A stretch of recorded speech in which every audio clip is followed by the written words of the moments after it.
वीरशैव लिंगायत लोकांनी त्या प्रकारचे लाथा घालत घालत तिकडी इकडी हिंदू नाही. गायचा वासरू सारखा आपण हो, म्हशीचा वासरू सारखा नाही. गायचा वासरू कसं असते, आपल्या जवळ जवळजवळ 100 गाय आहे. 100 गायमध्ये जे वासरू सोडल्याबरोबर डायरेक्ट त्याच्या आईजवळच ते जाते. म्हशीचं तसं नाही, तिथं जाऊन तोंड घालते, लाथा घातली की दुसऱ्याकडे जाते, तिथं घातली की लाथा घातली की तिसऱ्याकडे जाते. असं हुडकत हुडकत ज्या ठिकाणी लाथा पडत नाही ते समजून येते हे आमची आई आहे. तसा वीरशैव लिंगायत लोकांनी त्या प्रकारचे लाथा घालत घालत तिकडी इकडी हिंदू नाही.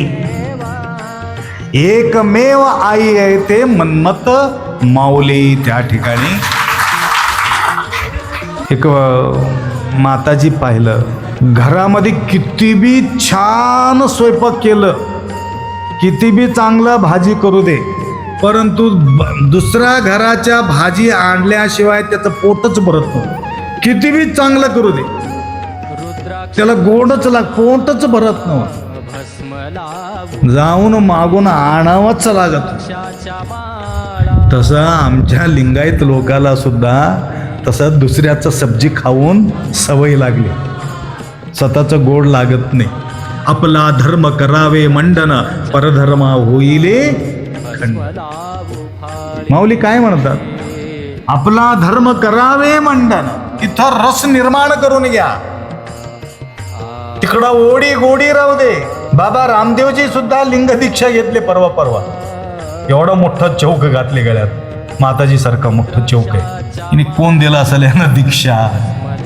एक स्वामी दिले, जंगम समाजाचा स्वामी, त्याला दीक्षा दिली. लिंग आमचं जीवन,